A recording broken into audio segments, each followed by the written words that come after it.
Welcome back, WNST, Towson, Baltimore, and WNST.net.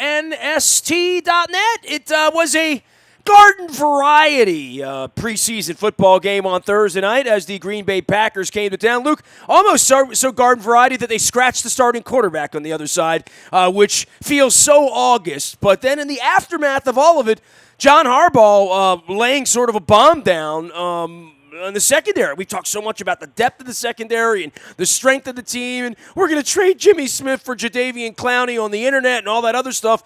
And it was, if you weren't awake late, you missed some news last night, right?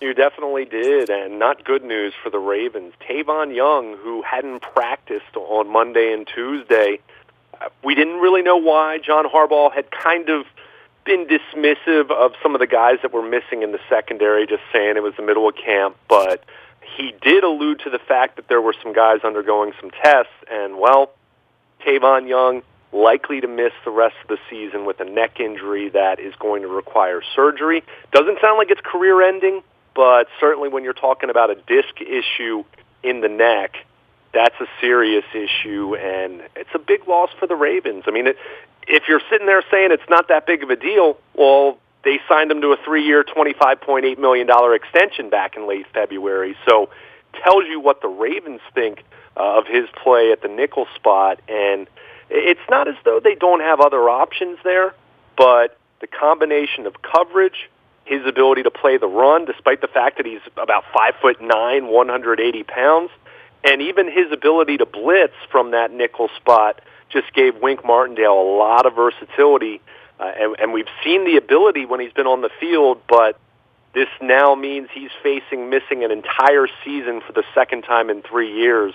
It's disappointing, and certainly they'll be able to, I would say, patchwork it together. It'll be better than that, most likely, but is it Cyrus Jones? Is it Brandon Carr like we saw late last year when Tavon was banged up with the sports hernia? Will it be Maurice Kennedy, who maybe makes the team now compared to maybe being on the outside looking in? We saw Kennedy be their nickel a couple years ago. Anthony Averett practiced there some earlier in the offseason, so they have some options, but are any of them going to be as effective as what Tavon Young can give you? I'm guessing the Ravens will think not, because otherwise they wouldn't have given him the extension they did earlier this year. So definitely disappointing, and someone who really helps them from a versatility standpoint. And you think about all the shifty receivers that they'll potentially face this year. I mean, go down the list of opponents on the schedule. Many teams that have accomplished slot receivers, and you're going to miss Tavon Young in those matchups, no question. Well, we talk about deep depth and where we are. Where's Jimmy Smith in all of this? Because he's been sort of the odd man out. He's the highest paid guy on the team. The internet had him traded for Jade. It's amazing what the internet does, right? Like in the era of fanning the flames of what appears to be nonsense, right? Like to some degree. But all that being said, is he going to get on the field and be a 70-snap corner and be a guy who's a plus player at this point in his career? Well, I mean, I think he's going. They certainly expect him to be on the field. I mean, he's been a little banged up here over the last week or so. I think they're giving him the benefit of the doubt. And we've talked about this a little bit in passing. Slow start to training camp for him, but he's one of those 30-plus guys that have been around long enough. You give them the benefit of the doubt that they're easing their way into it, but he's definitely going to play now, because I'm anticipating that we're going to see Brandon Carr at least play some in the nickel, and we saw him do that last year when Young was missing. He didn't miss full games, but there were several games where he missed some extensive action because of just the sports hernia being an issue for him. So if you're not going to have Brandon Carr on the outside not all the time, because he wouldn't have been out there all the time anyway, but as much, then it's probably going to be Marlon Humphrey and Jimmy Smith a little more exclusively on the outside. So I think any lingering talk, even though, the Jimmy Smith, Jadeveon Clowney thing, that was kind of manifested by the internet and caught fire that way. No reputable report was out there about that, but certainly when you look at Jimmy's cap figure, looking at the fact that he's in the final year of his deal, set to make, I think, $9.5 million in base salary, has a cap hit just south of $16 million.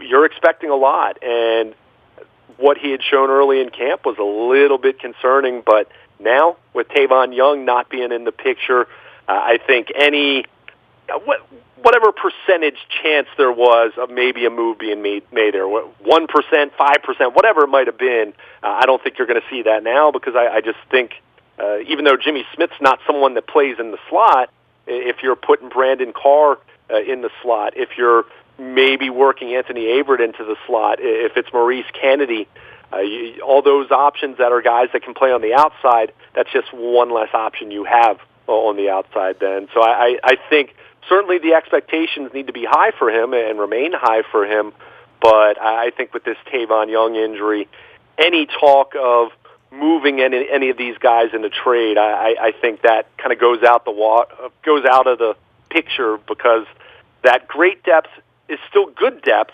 but it's not as great as it was at the beginning of the week. Which sounded like a nice fanboy trade on Monday doesn't make any sense by Friday, right? Well, I mean, that just I say it to you all the time. You have great depth until you don't have it anymore. I mean, it doesn't take long, and that's why the Ravens have tried to stockpile cornerback depth as much as they have.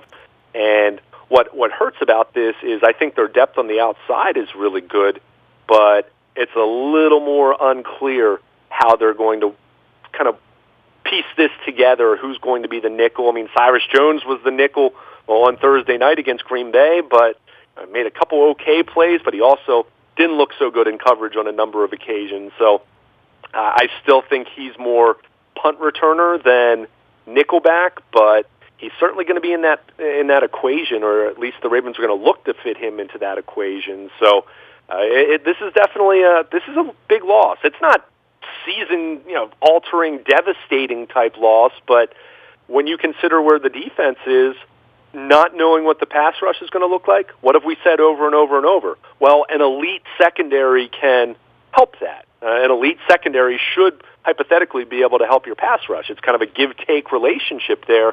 Well, if you don't have Tavon Young and you don't have someone giving you superb play from that nickel spot, is your secondary as great? Is your secondary as elite? No. So that's where you do look at this and kind of look at what the strength of this defense was. Well, I know when your secondary is elite when you get off the field and third down, right? I mean, sure. And when your nickel is costing you 3 first downs a game and extending drives and putting points up, that's when your nickel's worth 10 points a game, right?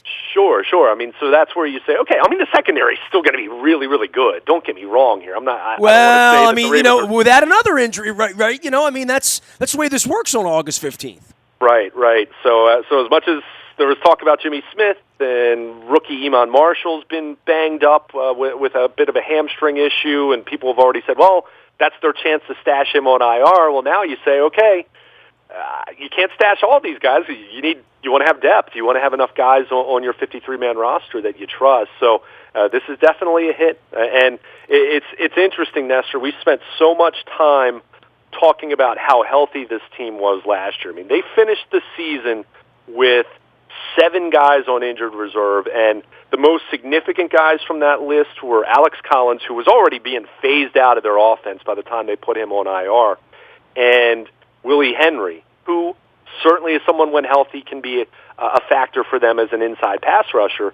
But this is clearly, if Tavon Young does indeed go to IR and does have season-ending neck surgery, which John Harbaugh gave every indication that that's where this was heading, this is a more significant long-term injury than they had at any point last year. So it's definitely it's a tough blow, and it's also a reminder of just how fortunate this team was in the injury department last year. And maybe it's a reminder that's not necessary, because you can go back to a few years before that, and it seemed like every year the Ravens were losing a handful of guys that really hurt their cause. But it does speak to 2 years in a row being as healthy as the Ravens were last year. That was going to be always going to be unlikely as we got a little bit deeper into the preseason and certainly into the regular season. All right, well, they won again, right? So that's 15 in a row. It's uncanny, right, that John Harbaugh's teams win in these preseason games. But all that being said, Lamar Jackson A nice little effort, a nice start, a nice play that got called back, that we don't want to see him doing that again in August, but we will be in Philadelphia next Thursday night. And from all of the football, 100,000 foot, how is the team? Team looks okay, right? This does not look like a poor football team. This looks like a team that's going to go out and compete every week. Yeah, and I think, even with the questions as far as how big of a step he takes in terms of his passing ability, as far as his development in that area, you look at their schedule, and I looked at this earlier this week and included it in my 12 Ravens thoughts going into this preseason game. 10 of their 16 games come against a defense that last year finished in the bottom 10 in yards per carry allowed. Now, 4 of those games are Cincinnati and Cleveland, and it's a new year, so yes, some of those defenses will improve, but other defenses might get worse in that department. But it speaks to how this thing sets up for them from a higher floor standpoint, and knowing that, hey, at the very least, they're going to run the ball. And we saw them run the ball more effectively against Green Bay than they did against Jacksonville. And the Packers played most of their starters, other than Aaron Rodgers on the offensive side of the ball. So that was good to see.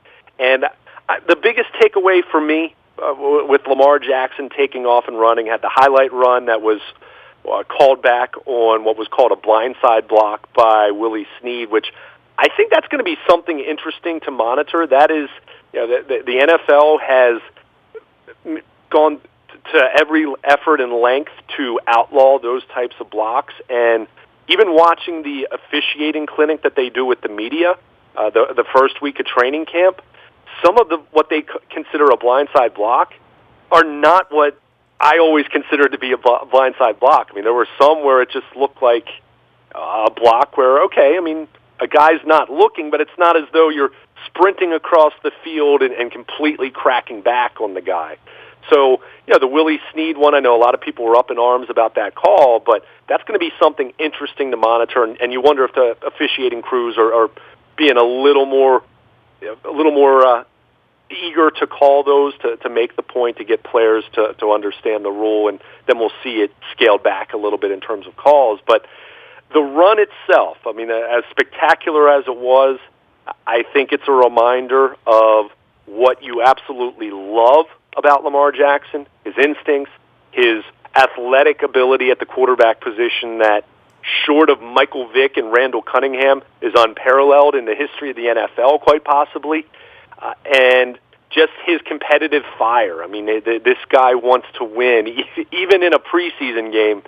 But those things also scare you when, in a game that means nothing, you see Lamar Jackson doing what he did with his legs. So you take the good and the bad, and I thought it was pretty interesting that in his post-game encounter with Aaron Rodgers was complimentary to him, saying, hey, I love watching you play. Good luck this season. Don't forget to get down, which he has been told by RG3. He's been told that by James Urban, his quarterback's coach. He's been told that by lots of people in Has his he circle. ever really been hit? I mean, is there a video of Louisville of somebody laying him out? I mean, yeah, and you know what? And I'm glad you. I don't know that I've up. seen that. I don't know that he's ever been squared up the way, let's say, Haloti Ngata got after RG. Right, we've seen these vicious hits, and look, you're not allowed to hit quarterbacks like that anymore. But you can outside the pocket, though. Hey, dude, Joe Flacco on the Dolphins guy. Alonso, oh my God! Right? Yeah, and that was an example of a quarterback sliding even. So I'm glad you brought that up, though, because I do think, I will say this, and people that are much smarter than me commenting on it have even noted this, I do think he has an ability to, or has a sense to try to avoid contact, or the big hit, I should say, not avoid contact, because we've seen him turn it upfield instead of run out of bounds. But I think he does have a way of how he runs that he does seem to avoid those big hits, because to your point, I can't recall a highlight at Louisville. And believe me, knowing the number of critics that he has, someone would have pulled up an entire video highlight reel of him getting lit up if he was being hit all that hard. But I think so few guys are able to catch him. But I think the big key, and I know the Ravens have instructed him on this, is he needs to stay to the outside. There has to be I don't know if you call it a rule, guideline, whatever it is, there has to be a mechanism in place for him not to cut it back toward the middle of the field, because that's where, no matter how much awareness you have as a runner, that's where you have a linebacker that's trailing a play and trying to catch it from behind, and you cut back, and then that guy's licking his chops. I mean, Ray Lewis talked about it in the preseason opener broadcast with Brian Billick, and saying that Lamar Jackson's the kind of quarterback we would have been licking our chops trying to hit and trying to knock out of the game. Legally, not in a dirty way, but if he's going to take off and run, you're going to hit him.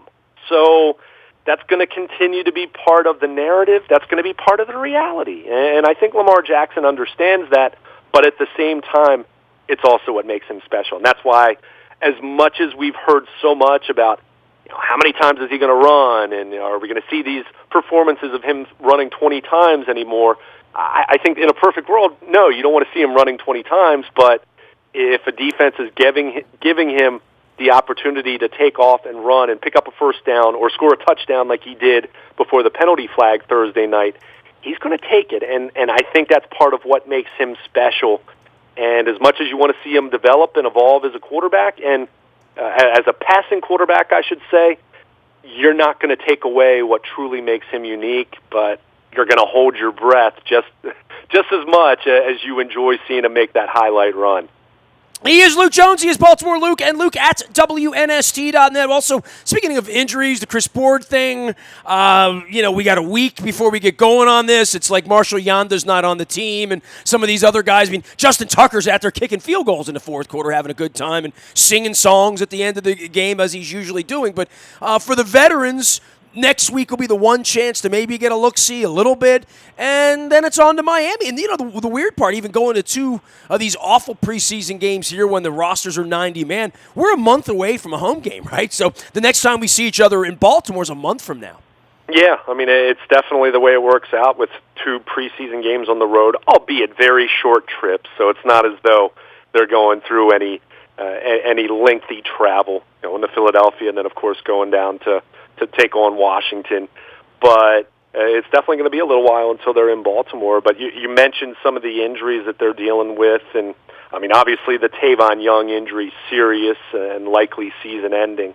But Chris Board, a concussion, not something you anticipate being a multi-week thing, but you never know with a concussion.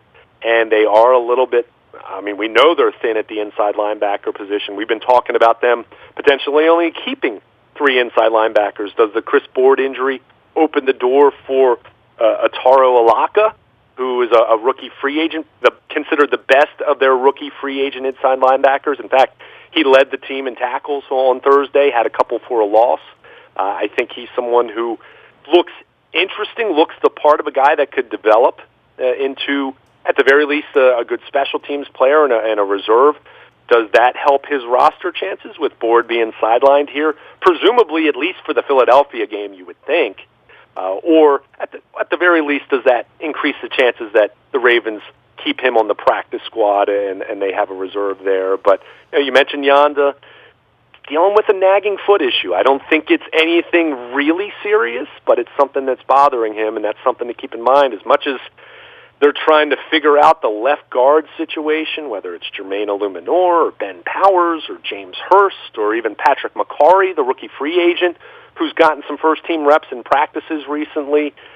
You want to make sure Marshall Yanda is 100% right. So Ravens being very careful in that regard. And I guess the only other big name that we're kind of waiting on to make his preseason debut, Marquise Brown, held out again on Thursday night, but he's practicing now. He's doing full team work. He had a day off earlier this week that kind of made everyone panic initially, but came back the next day and took more reps than he had the previous couple practices. So I would think there's a chance for him to play against Philadelphia. And keep in mind the Ravens' 2 joint practices against the Eagles early this coming week, so they'll get some good time. That's right, they move into Philadelphia, don't they? Right, on Monday and Tuesday. So I think that's going to be a big test. At some point, Marquise Brown's going to have to take the next step, or then you start to really wonder how much of a factor he's going to be able to be early in the season. And I think at this point, expectations need to be tempered for him. Not saying he won't play week 1, but I think it's becoming apparent now that you shouldn't just be expecting him to play 60 plays week one and to catch 6 passes for 90 yards. And I think more realistically, probably a package of plays for him week one, week two, and then kind of see how the foot's doing. I mean, it's a process with the Liz Frank injury, and they're still trying to manage a little bit of soreness with some of those cuts and some of those change of direction type moves. Straight line speed looks great. I saw him doing sprints on the sideline in pregame on Thursday night, and he's fast. I mean, there's no doubt about it. You see his speed. It's a different kind of speed than even your typical fast guy, but when you see him change direction, there's still some tentativeness there in his movement. Whether it's soreness or whether it's just building confidence, that's where he's still not 100%. But he's getting closer, making progress, and still a couple more weeks to go before the start of the regular season. So he has some time, but at the same time, he needs to stack some reps, some meaningful reps, continue to build on-field rapport with Lamar Jackson, and that's where he still has some work to do before week one against Miami. Well, I'll go back to focusing on all these rumors I started that Michael Lesker started about the Orioles, and we'll watch them play in Boston. And I'm writing over the weekend. Luke's writing over the weekend. The Ravens in Philadelphia next week. And all of our WNST coverage can be found up in the buyatoyota.com audio vault 24 hours a day from anywhere in the world on your mobile device. By downloading the TuneIn Radio app, we come in crystal clear. You can listen from anywhere in the world, on the beach, on the weekend, wherever you happen to be going. Our text service is always there for breaking news.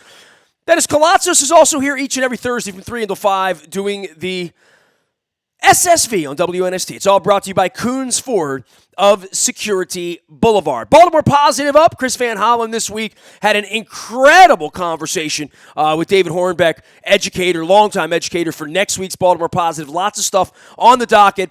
Back in Catonsville at Jennings Cafe, as well as State Fair. Had a great time down at Fadley's the other day in Lexington Market as well. Still got that crab cake going on. Nasty at WNST.net. Facebook, Twitter, LinkedIn, Snapchat, Instagram, anywhere in the world. We are WNST.net, AM 1570 and WNST, Towson, Baltimore, and we never stop talking Baltimore sports.